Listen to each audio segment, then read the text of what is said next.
കലിപ്പൻ മാഷിന്റെ ആമ്പൽപ്പൂവ്. രചന അവതരണം നന്ദു അച്ചുകൃഷ്ണൻ. ഞാനിത് എത്ര നേരം കൊണ്ട് വിളിക്കാം അമ്മായി? ഫോൺ കിട്ടുന്നതേ ഉണ്ടായിരുന്നില്ലല്ലോ. ഇന്നലെ താൻ താഴെ വെച്ച റിസീവർ തിരിച്ചു വെച്ച് ഹാളിൽ നിന്നും അടുക്കളയിലേക്ക് പോലും എത്തിയില്ല. അതിനു മുമ്പ് റിങ് ചെയ്യുന്ന കേട്ട് വന്നെടുത്തതും സിദ്ധു ആയിരുന്നു. അത് മോനെ, ഫോൺ കംപ്ലൈന്റ് ആയിരുന്നു. ഇപ്പൊ അങ്ങോട്ട് ശരിയാക്കിയതേ ഉള്ളൂ. ചിലപ്പോ അതായിരിക്കും. അപ്പൊ നാവിൽ തോന്നിയ ഒരു കള്ളം വിളിച്ചു പറഞ്ഞവർ തൽക്കാലം രക്ഷപ്പെടാൻ നോക്കി. ഹാ, എന്നാ അതാവും. അതേ മോനെ. ആശ്വാസം പോലെ അവർ നെഞ്ചിൽ കൈവച്ചു. അവിടേക്ക് വിളിച്ച് കിട്ടാഞ്ഞ ഞാൻ മാമന്റെ മൊബൈലിൽ ട്രൈ ചെയ്തായിരുന്നു. റിങ് പോകുന്നുണ്ട് എന്നല്ലാതെ ആരും എടുത്തില്ല. ഞാൻ അങ്ങ് ഭയന്നുപോയി. മാമനും എടുക്കുന്നില്ല, മാമിയും എടുക്കുന്നില്ല. ഇനിയിപ്പോ ആമ്പലിന് എന്തെങ്കിലും? വെപ്രാളം പിടിച്ചുള്ള സംസാരം എത്തി നിന്നത് ആമ്പലിലായപ്പോൾ അവന്റെ സ്വരം അറിയാതെ തന്നെ നേർത്തുപോയി കഴിഞ്ഞിരുന്നു. അങ്ങനൊന്നും പേടിക്കണ്ട മോനെ. ഇവിടെ ആർക്കും കുഴപ്പമൊന്നുമില്ല. പിന്നെ മാമൻ ഫോൺ എടുക്കാഞ്ഞത്, ആള് വണ്ടിയിലാവും. ചിലപ്പോൾ കേട്ട് കാണില്ല. പക്ഷേ ഞാൻ 4-5 തവണ വിളിച്ചായിരുന്നു മാമി. എന്നിട്ടും എടുത്തില്ല. അവന്റെ ശബ്ദത്തിൽ നല്ലോണം നിരാശയുണ്ടായിരുന്നു. 4-5 തവണ വിളിച്ചിട്ടും അശോകൻ ഫോൺ എടുത്തില്ല എന്ന് കേട്ടതും മഞ്ജുവിന്റെ മുഖം ആകെ അങ്ങ് ചുരുങ്ങി. തലേത്തെ ദേഷ്യം കൊണ്ടാകും അയാൾ ഫോൺ എടുക്കാത്തതെന്ന് അവരുറപ്പിച്ചു. അല്ലെങ്കിലും ഇന്നലെ മുതലുള്ള മുഖവും ഭാവവും ഒക്കെ വെച്ച് നോക്കുമ്പോൾ ചെറുക്കൻ ചിലപ്പോൾ മുന്നിൽ വന്ന് നിന്നാൽ പോലും സംസാരിക്കാൻ വഴിയില്ല. ഇങ്ങനെ ഒരു മനുഷ്യൻ. അവന് മനസ്സിൽ ഭർത്താവിനോടുള്ള ദേഷ്യം പിറുപിറുത്തങ്ങ് തീർത്തു. മാമി, മാമി പോയോ? ഇല്ല മോനെ. ഫോൺ അങ്ങോട്ട് മൊത്തത്തിൽ ശരിയായില്ല എന്ന് തോന്നുന്നു. ഇടയ്ക്കിടെ ശബ്ദം കേൾക്കുന്നില്ല. തന്റെ ആലോചനയ്ക്കിടെ അവൻ സംസാരിച്ചത് കേൾക്കാത്തത് അവർ ഫോണിന്റെ മുകളിൽ പഴിചാരിയിട്ടുകൊണ്ട് ഒന്ന് നേർത്ത സ്വരത്തിൽ പറഞ്ഞു നിർത്തി. ആ, ലാൻഡ് ഫോൺ അല്ലേ? അത്രയുമൊക്കെ പ്രതീക്ഷിച്ചാൽ മതി. അല്ല മാമി, ഞാൻ ഇന്നലെ വന്നപ്പോ തന്നെ ചോദിക്കണമെന്ന് കരുതാം. മാമിക്ക് ഒരു മൊബൈൽ ഉണ്ടായിരുന്നില്ലേ? അതെവിടെ? എന്റെ മോനെ, അതൊന്നും പറയാതിരിക്കുക ഭേദം. അതൊരു സെക്കൻഡ് ഹാൻഡ് ഫോൺ ആയിരുന്നപ്പോൾ വാങ്ങിയതല്ലേ. പിന്നെ ആമ്പലിന് അത്യാവശ്യമാണല്ലോ എന്ന് കരുതി അന്നങ്ങ് വാങ്ങിപ്പോയതാണ്. ഇപ്പൊ കുറച്ചായി അതേ വിളിക്കാനും പറ്റില്ല. ആരെങ്കിലും വിളിച്ചാൽ അത് അറ്റൻഡ് ചെയ്യാനും പറ്റുന്നില്ല. അങ്ങനെ ആകെ ചത്ത പോലെ അവിടെ കിടപ്പുണ്ട്. നെടുവീർ പുതിർത്തുകൊണ്ട് അവർ പറഞ്ഞു. ഷോ, അത് കഷ്ടായല്ലോ. എന്നിട്ട് മാമി എന്താ എന്നോട് ഒരു വാക്ക് പോലും ഫോൺ പോയെന്ന് പറയാതിരുന്നത്?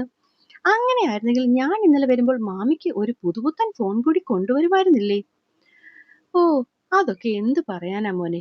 ഇനിയിപ്പോൾ നിന്നോട് പറയാമെന്ന് വെച്ചാലും മാമന്റെ അഭിമാനം എന്നെ അങ്ങ് വിലക്കില്ലേ അത് പറയുന്നതിൽ നിന്നും. പുത്തൻ ഫോൺ.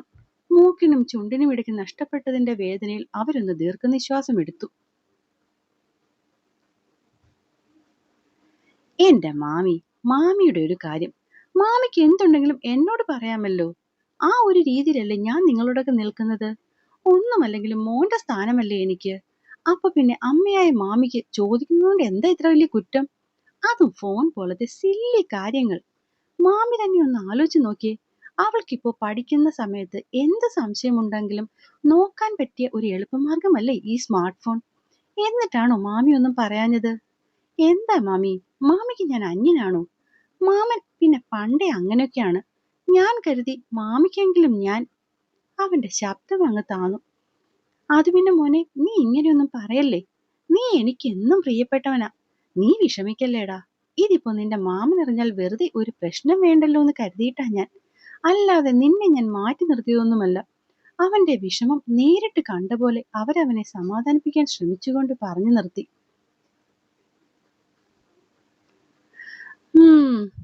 പക്ഷെ എന്നാലും എനിക്ക് വിഷമമായി മാമി കേട്ടോ.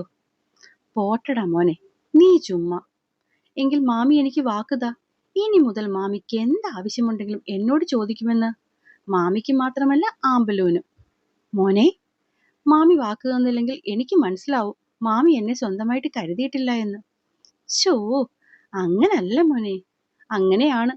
അല്ല മോനെ. അവൻ തന്റെ വാചകത്തിൽ ഉറച്ച് ഒറ്റക്കാലിലങ്ങ് നിന്നു. അല്ലെങ്കിൽ പിന്നെ മാമിക്ക് വാക്ക് തന്നതുകൊണ്ട് എന്താ പ്രശ്നം? അവൻ അങ്ങനെ ഒരു ചോദ്യം അറിഞ്ഞതും അവർക്ക് മറുപടി എന്ത് പറയണമെന്നറിയാതെ അവരങ്ങ് വല്ലാതെയായി. കാരണം താനിപ്പോ വാക്ക് കൊടുത്തെങ്കിൽ അവൻ വിചാരിക്കും താൻ അവനെ അന്യനായിട്ടാണ് കരുതുന്നതെന്ന്. ഇനിയിപ്പോ കേറി വാക്ക് കൊടുത്തിട്ട് എന്തെങ്കിലും ഒരു കാര്യം അവനോട് പറയാമെന്ന് വെച്ചാലോ, അശോകന്റെ തലേന്നത്തെ മുഖം അവരെ അതിൽ നിന്നും പിന്തിരിപ്പിച്ചു കളഞ്ഞു. മാമി, എനിക്ക് മറുപടി വേണം. മോനെ, ഒരു മോനുമില്ല. മാമി എനിക്ക് വാക്ക് തന്നാലേ ഞാൻ നീ മാമിയോട് മിണ്ടു. ഓ, ശരി ശരി, ഒക്കെ നീ പറയുന്ന പോലെ. അവൻ പിണങ്ങുമെന്ന ഭയത്തിൽ അവരവൻ പറഞ്ഞതൊക്കെ അങ്ങ് അനുസരിക്കാമെന്ന് കയറി സമ്മതിച്ചു. ആ നേരം മനഃപൂർവ്വം അവരവരുടെ ഭർത്താവിനെ അങ്ങ് മറന്നു. താങ്ക്സ് മാമി. എനിക്കറിയായിരുന്നു മാമിക്ക് എന്നോട് നോ പറയാൻ പറ്റത്തില്ലെന്ന്. കാരണം എന്റെ മാമി അത്രയ്ക്ക് പാവമല്ലേ. ഒന്ന് പോയടാ കൊച്ചെറുക്ക. അവനൊന്ന് പൊക്കിയതും അതിഷ്ടമായ പോലെ അവരൽപ്പം ഉറക്കെ ചിരിച്ചു. അതൊക്കെ പോട്ടെ, മാമി ഇത് പറ, ഞാൻ കൊടുത്ത ഗിഫ്റ്റ് അവൾക്ക് ഇഷ്ടപ്പെട്ടോ? ചോദിക്കുമ്പോഴുള്ള അവന്റെ ആകാംക്ഷയിൽ അവരൊന്ന് ഞെട്ടി. തലേന്ന് താനത് നിർബന്ധിച്ച് കയ്യിൽ കൊടുത്തപ്പോൾ അവളുടെ നിറഞ്ഞ കണ്ണുകൾ കൺമുന്നിൽ വന്ന പോലെ അവളുടെ മനസ്സൊന്ന് പിടഞ്ഞു. ഒന്ന് പറയന്റെ മാമി, അവൾക്ക് ഞാൻ കൊടുത്ത ഗിഫ്റ്റ് ഇഷ്ടമായോ ഇല്ലയോ എന്ന്. അത്രയും ആഗ്രഹത്തോടെ ചോദിക്കുന്നവനെ ഒരു വാക്കുകൊണ്ട് പോലും നിരാശനാക്കാൻ അവർക്ക് ആ നിമിഷം ആഗ്രഹമുണ്ടായിരുന്നില്ല. അതുകൊണ്ട് തന്നെ അവർ മനഃപൂർവ്വം കള്ളം പറഞ്ഞു. പിന്നെ ഇഷ്ടപ്പെടാതിരിക്കാൻ എന്താടാ ചെറുക്ക? എനിക്കറിയായിരുന്നു മാമി അവൾക്കത് ഇഷ്ടമാകുമെന്ന്. അല്ലെങ്കിലും സ്വർണം ഇഷ്ടപ്പെടാത്ത പെൺകുട്ടികളുണ്ടോ? അത് പറയുമ്പോൾ അവന്റെ ഉള്ളിൽ ഗർവായിരുന്നു അധികവും. പിന്നല്ലാതെ, അത്രയും നല്ലൊരു ഗിഫ്റ്റ്, അതും അവൾക്ക് ഏറ്റവും ഇഷ്ടമുള്ള അവളുടെ ചേട്ടൻ കൊടുത്തത്, ഇഷ്ടപ്പെടാതിരിക്കാൻ കാരണമുണ്ടോ? അവൾക്ക് ഇഷ്ടമുള്ള ചേട്ടൻ എന്നൊരൊറ്റ വാക്കിൽ അവന്റെ ഹൃദയം ഒരു നിമിഷം നിന്നുപോയി. ലോകം കീഴടക്കിയ സന്തോഷത്തിൽ അവൻ കട്ടിൽ നിന്നും ചാടി എഴുന്നേറ്റു. അപ്പോ അവൾക്കും എന്നെ ഇഷ്ടമാണല്ലേ? നീ ഇത് എവിടെ പോയത് ആമ്പലു? അമ്പലത്തിലേക്ക് തന്നെയാണോ നീ പോയത്? വീടിനുള്ളിലേക്ക് കാലെടുത്ത് വെച്ചതും അവളെ എതിരേറ്റത് മഞ്ജുവിന്റെ ആ ചോദ്യമായിരുന്നു. ഏ, എന്താമേ? അവരുടെ ആ ചോദ്യത്തിൽ അവൾ വല്ലാതെ ഭയന്നുപോയി. ഇനിയിപ്പോൾ താൻ സാറുമായി അത്രയും ദൂരം നടന്നു വന്നത് ആരെങ്കിലും പറഞ്ഞ് അമ്മ അറിഞ്ഞോ എന്നൊരു ഭയമായി പോയി അവളിലാകെ. അല്ല, പുതിയ ക്ഷേത്രം പണിഞ്ഞ് അവിടെ പ്രതിഷ്ഠ ഉറപ്പിക്കാനുള്ള നേരമായി. എന്നിട്ടും നീ താമസിച്ചുകൊണ്ട് ചോദിച്ചതാണ്.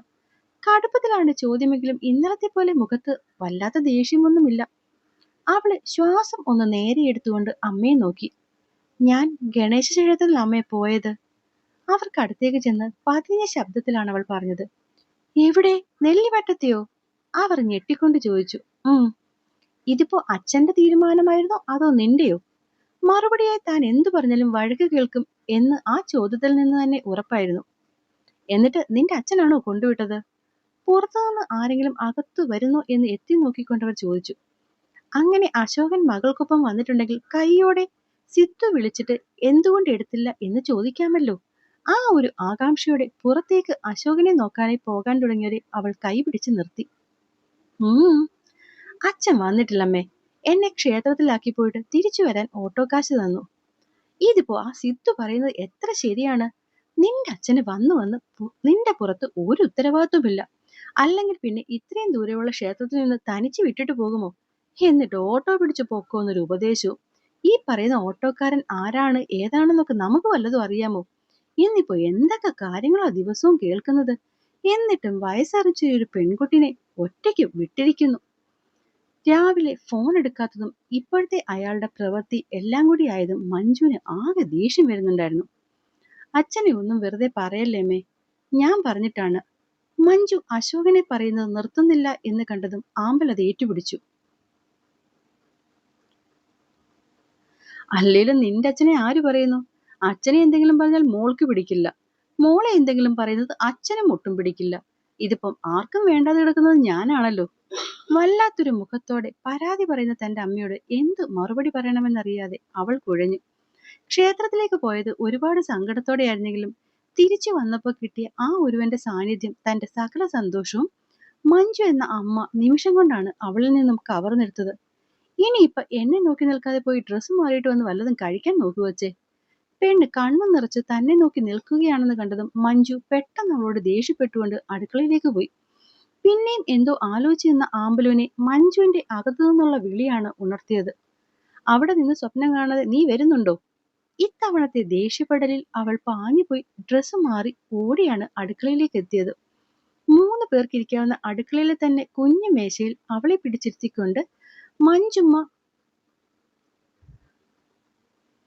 അവളുടെ പാത്രത്തിലേക്ക് 3-4 ദോശ എടുത്തു വെച്ചു. അമ്മ 2 മതി. അവൾ പെട്ടെന്ന് അമ്മയുടെ കയ്യിൽ കയറി പിടിച്ചു. നീ എന്റെ കയ്യിൽ നിന്ന് നല്ല തല്ല് വാങ്ങും കേട്ടോ ആമ്പലു. ഇനി മുതൽ ഞാൻ തരുന്നത് മുഴുവനും നീ കഴിച്ചോണം പെണ്ണേ.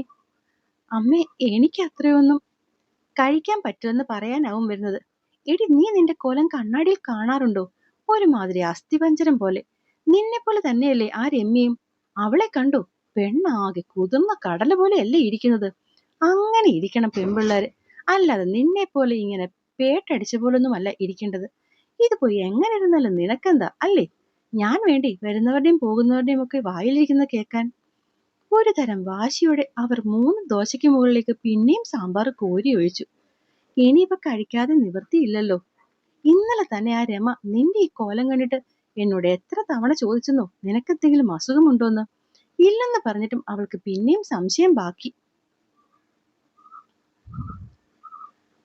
തലേന്നത്തെ കൂട്ടുകാരിയുടെ സംസാരം ഇഷ്ടപ്പെടാത്ത പോലെ അവര് തല വെട്ടിച്ചു. അമ്മയുടെ ഈ വഴക്കും കുറ്റപ്പെടുത്തലുമൊക്കെ പെണ്ണിനെ വല്ലാതെ തളർത്തി തുടങ്ങിയിരുന്നു. അതിന്റെ അവശേഷിപ്പായി പെണ്ണിന്റെ കണ്ണ് നിറഞ്ഞൊഴുകി. പക്ഷെ നിർത്താതെ കാര്യം പറഞ്ഞുകൊണ്ടിരുന്ന മഞ്ജുവിന്റെ കണ്ണുകൾ അറിയാതെ പോലും അത് കണ്ടില്ല. ഒരു തരത്തിൽ പറഞ്ഞാൽ ആമ്പലുവിന് അതൊരു അനുഗ്രഹവുമായിരുന്നു. അല്ലെങ്കിൽ പിന്നെ തൊട്ടെന്നും പിടിച്ചെന്നുമൊക്കെ കരയുന്നു എന്നുകൂടിയുള്ള വഴക്ക് അവൾക്ക് കേൾക്കേണ്ടി വന്നേനെ. അത് പറഞ്ഞപ്പോഴാണ് ഓർത്തത്, ഇന്നലെ സിദ്ധുമോനും പറഞ്ഞു. പെട്ടെന്ന് സിദ്ധുവിന്റെ പേര് കേട്ടതും അവൾ കൈകൊണ്ട് ഇരു കണ്ണുകളും തുടച്ച് അവരെ നോക്കി. സിദ്ധേട്ടൻ എന്തു പറഞ്ഞു? എന്ത് പറഞ്ഞു എന്നല്ല, എന്തൊക്കെയാ ചെക്കൻ പറഞ്ഞേന്നോ? അവരൊന്ന് നെടുവീർപ്പിട്ടു. അത്രയും സ്നേഹമാ അവന് നമ്മളോടൊക്കെ. പക്ഷെ നിങ്ങൾക്ക് അച്ഛനും മോൾക്കും അത് മനസ്സിലാവില്ല. അല്ലെങ്കിൽ പിന്നെ ആ ചെക്കൻ ഗിഫ്റ്റ് കയ്യിലിട്ടപ്പോൾ നീ ആദ്യം അവനെയല്ലേ വിളിച്ചൊന്ന് പറയേണ്ടത്? എന്നിട്ട് ഈ നിമിഷം വരെ നീ അങ്ങനെ ചെയ്തോ ആമ്പലു?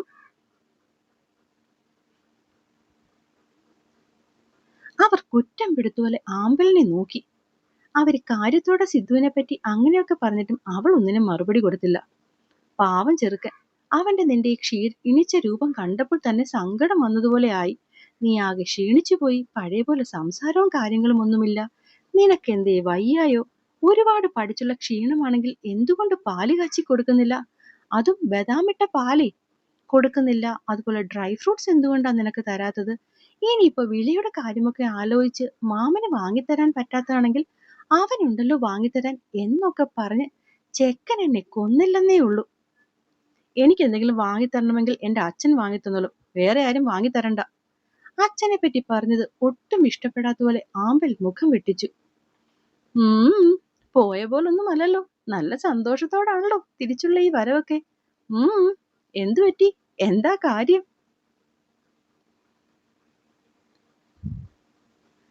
ദോശയും സാമ്പാറും ഉള്ളപ്പോൾ പപ്പടം വേണമെന്ന് നിർബന്ധമുള്ളവന് വേണ്ടി പപ്പടം കാച്ചി പാത്രത്തിലേക്ക് ഇടും വഴി പിന്നിലൂടെയുള്ള ചേർത്തുപിടിക്കൽ അറിഞ്ഞതും പിന്തിരിഞ്ഞ് ഒന്ന് നോക്കുക പോലും ചെയ്യാതെ ടീച്ചർ സന്തോഷത്തോടെ അവന്റെ കവിളിൽ തട്ടിക്കൊണ്ട് ചോദിച്ചു. അത് പിന്നമ്മേ, ഇന്ന് തിരിച്ചു വരുന്ന വഴി അമ്മയുടെ സ്റ്റുഡന്റിനെ കണ്ടു. സ്റ്റുഡന്റിനെയോ? പപ്പടം പൊരിച്ചുകൊണ്ടിരുന്നവർ ഗ്യാസ് ഓഫ് ചെയ്ത് അവന് നേരെ തിരിഞ്ഞു. അമ്മ ഇത്രയും ഞെട്ടിക്കൊണ്ട് ചോദിക്കുന്ന എന്തിനാ? അമ്മ പപ്പടം പൊരിച്ചോന്നേ ഞാൻ പറയുമല്ലേ. ഒരു പപ്പടം കയ്യിലേക്ക് എടുത്ത് പൊട്ടിച്ച് വായിൽ ഇട്ടുകൊണ്ടവൻ ചെറിയൊരു കുറുമ്പോടെ പാതകത്തിലേക്ക് ചാടി കയറിയിരുന്നു. എന്റെ സ്റ്റുഡന്റ് എന്ന് പറയുമ്പോൾ കാവുംപടിയിൽ ഞാൻ പഠിപ്പിച്ച കുട്ടികളാണോടാ? ഒന്ന് പോയമ്മേ, അവരൊന്നും അല്ല. എന്നാ പിന്നെ മങ്ങാട്ട് സ്കൂളിൽ പഠിപ്പിച്ച കുട്ടികളാണോ? അമ്മയ്ക്ക് എന്താ, അവരൊന്നും അല്ല. ദേയതു, വെറുതെ മനുഷ്യനെ ദേഷ്യം പിടിപ്പിക്കാത്ത നേരെ ചൊവ്വേ കാര്യം പറയുന്നുണ്ടോ ചെറുക്ക? ഇതിപ്പോ അമ്മയ്ക്ക് ദേഷ്യം വരാൻ പാകത്തിൽ എന്താ ഇവിടെ? അവനും ചോദിച്ചു. ഓ, നീ പറയണ്ട, എനിക്കൊട്ട് കേൾക്കുകയും വേണ്ട. ടീച്ചറും പിണങ്ങി അങ്ങ് തിരിഞ്ഞു നിന്നു. എന്റെ പൊന്നമ്മേ, ഇങ്ങനെ പിള്ളേരെ പോലെ പിണങ്ങല്ലേ. ഞാൻ കണ്ടത് അമ്മയുടെ മങ്ങാട്ടെയും കാവുംപടിയിലും ഒന്നും പിള്ളേരെ അല്ല. ഇവിടെ ഈ സ്ഥലത്ത് അമ്മയുടെ ഏറ്റവും പ്രിയപ്പെട്ട സ്റ്റുഡന്റിനെയാ. ഇവിടെയോ? ആമ്പലാണോ ഏതു? ടീച്ചർ കണ്ണൊക്കെ ചുളുക്കി സംശയത്തോടെ നോക്കിയതും അവന്റെ മുഖം പൂർണ്ണചന്ദ്രനെ പോലെ ശോഭിച്ചുകൊണ്ട് വിടർന്നു. അപ്പോ അവളാ അല്ലേ? എങ്കിൽ പിന്നെ നിനക്ക് നേരെ ചൊവ്വേ അതങ്ങ് പറഞ്ഞാൽ പോരെ ചെറുക്ക. ഇങ്ങനെ വഴി ചുറ്റി മൂക്കി പിടിക്കേണ്ട കാര്യമുണ്ടോ? പപ്പടക്കമ്പി കൊണ്ട് നോവില്ലാത്ത വിധം അവന്റെ തുടയിലൊന്ന് തല്ലി ടീച്ചർ പരിഭവിച്ചു. ചേടാ, അതിന് ഞാൻ വേറെന്തെങ്കിലും പറഞ്ഞോ? അമ്മയുടെ പ്രിയപ്പെട്ട കുട്ടി എന്നല്ലേ പറഞ്ഞുള്ളൂ. അതിന് അമ്മ ഈ നാട്ടിലല്ലാതെ ലോകത്തുള്ള സകല പിള്ളേരെയും മനസ്സിൽ തപ്പിയത് ഞാനിപ്പോ എന്നാ വേണം? തുടയെ കിട്ടിയ തല്ലിൽ മെല്ലെ തടവിക്കൊണ്ട് ചെറുക്കൻ പിണങ്ങി ചോദിച്ചു, പോയ ചെറുക്ക, കുഞ്ഞു കളിക്കാതെ. അവള് എന്റെ മാത്രം സ്റ്റുഡന്റ് അല്ലല്ലോ, നിന്റെയും കൂടിയല്ലേ? അയ്യോ അല്ലേ, അവൾ ഈ ടീച്ചർ അമ്മയുടെ മാത്രം സ്റ്റുഡന്റ് ആണ്. എപ്പോഴും ഒരിക്കൽ അമ്മയുടെ ക്ലാസ്സാണ് കൂടുതൽ ഇഷ്ടം എന്ന് ആമ്പല് പറഞ്ഞതിന് ശേഷം ഇടയ്ക്കിടയ്ക്ക് ഇങ്ങനെ ഒരു പരാതി പറച്ചിലുണ്ടവന്. അതൊക്കെ കള ചെക്ക. ഇത് പറ, മോൾ എന്ത് പറഞ്ഞു? എവിടെ വെച്ചാ നീ ഇതിനെ കണ്ടേ? അവൾ ഇന്ന് എന്നോട് സംസാരിച്ചത് മലയാളമാണ്. വേറെ എന്തെങ്കിലും ഭാഷ സംസാരിക്കാൻ പറയണമായിരുന്നോ ടീച്ചറെ? ലളിത ടീച്ചറിന്റെ കവിളിൽ നുള്ളിക്കൊണ്ട് അവൻ പിന്നെയും ഓരോന്ന് പറഞ്ഞ് ടീച്ചറിനെ ദേഷ്യം പിടിപ്പിക്കാൻ തുടങ്ങി. മതി നിന്നോട് ചോദിക്കുന്നത്, ഇനി എനിക്കൊന്നും അറിയണ്ട. ശരിക്കും പിണങ്ങി ടീച്ചർ പുറത്തേക്കിറങ്ങി. എന്റെ അമ്മ പിണങ്ങല്ലേ, ഇതൊക്കെയല്ലേ ഒരു രസം. ഇപ്പൊ എന്റെ അമ്മയ്ക്ക് എന്താ അറിയേണ്ടത്? അവളെ ഞാൻ എവിടെ വെച്ച് കണ്ടു, എന്തു പറഞ്ഞു എന്നൊക്കെയല്ലേ. ഇവിടെ വന്നിരി, എന്നിട്ട് പറയാം. ദേ, സോഫയിലേക്കുള്ള ഇരുത്തം എന്തിനാണെന്ന് എനിക്കറിയാം. ആകെ മുഷിഞ്ഞാ നീ വന്നിരിക്കുന്നത്. വിയർത്തിട്ട് സോഫയിൽ വന്നിരിക്കരുതെന്ന് ഞാൻ പറഞ്ഞിട്ടുണ്ട് ഏതു. ഓ ശരി, ഞാൻ ഇരിക്കുന്നില്ല, പക്ഷെ അമ്മയ്ക്കിരിക്കാലോ. ടീച്ചറിനെ ബലമായി പിടിച്ച് സോഫയിൽ ഇരുത്തിക്കൊണ്ട് അവൻ ആമ്പലിനെ കണ്ട നേരം മുതലുള്ള കഥകൾ പറഞ്ഞു. ഷെടാ, ആ കുഞ്ഞിന് നല്ല വിഷമമായി കാണും അല്ലേടാ?